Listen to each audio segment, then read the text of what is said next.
Já se potřebuji vždycky To je nějak... póza, jak chci póza. Stačí jakési videa a nic nedělají.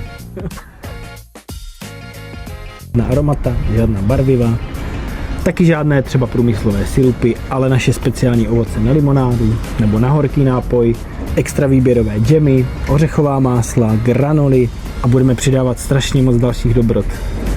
Tak jsem ti to všechno sebral, že? Trošku, to řeknu třeba příště.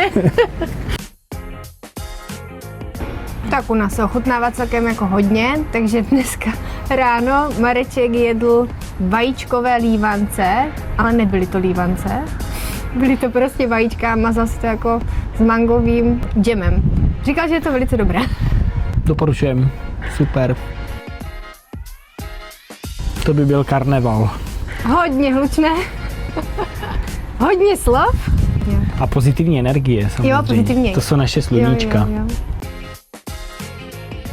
Já miluju všechny. Nejlepší je mandlové s proteinem bez cukru. Je nejlepší. Hlásím, doporučuju. Dobře, Vojto. Já to ani nepočítám. Neříkej to. aby věděli, kde jsme, to se nám tak nelep.